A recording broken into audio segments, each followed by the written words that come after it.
काय सांगाल?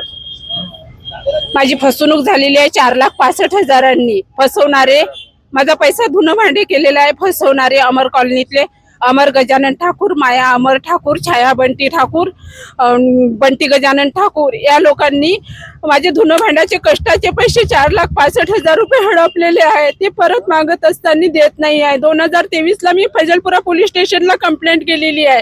फैजलपुरा police station हो त्याला फसवेगिरीचा गुन्हा दाखल करतो म्हणून श्रेणी मला टाळाटाळ करत आहे. 8 मार्च रोजी मी सीपी ऑफिस समोर उपोषणला बसले असता मला 2 लाख रुपयाची रात्रीच्या 11 वाजेपर्यंत पोलीस स्टेशन मध्ये बसून ठेवण्यात आलं आणि 2 लाखाचं सेटलमेंट करण्यात आलं. 7,000 रुपये महिन्यांनी ते प्रेशर मध्ये येऊन श्रेणी मी ते सही दिली.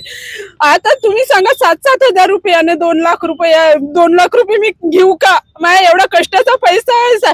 4,65,000 रुपये म्हणजे माझ्यासाठी माझ्या आयुष्यभराची कमाई आहे. माझ्या मुलीचं लग्न जुळलेलं आहे. माझ्या मुलीच्या लग्नासाठी मला पैसा हवा आहे आणि मला या लोकांनी पैसा देण्यात यावा, नाही तर पूर्ण परिवारावर फसवेगिरीचा गुन्हा दाखल करण्यात यावा. नेमकं प्रजासत्ताक दिनाच्या दिवशीच का बरं?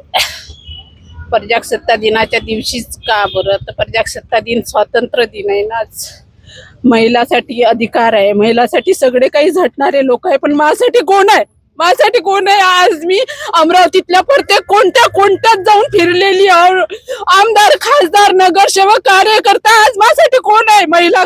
महिलासाठी एवढाले भाषण देणारे लोक प्रत्येक ठिकाणी गेली. हाड कुत्र्या दुसरं घर पाय अशी माझी दशा झालेली आहे. माझ्यावर सबूत आहे, माझ्यावर व्हिडिओ आहे. त्यानं कबुललेला का 4,65,000 आम्ही दुकान विकल्यावर तू देत पैसे तुले परत करतो म्हणून शनानी माझ्यावर मी दिलेले पैशाचे 10 बाया सबूत आहे.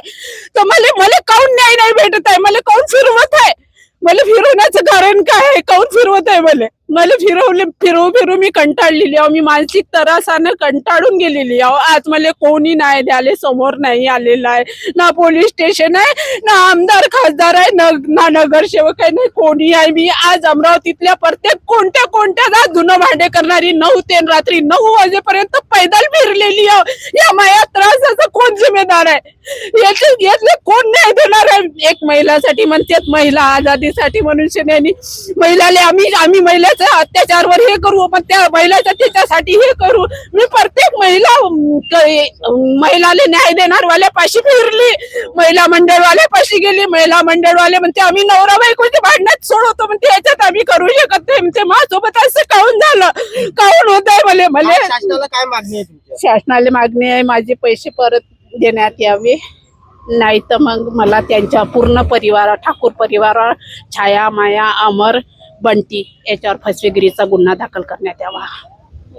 वेगवान घडामोडी पाहण्यासाठी आमच्या चॅनलला लाईक व सबस्क्राईब करायला विसरू नका.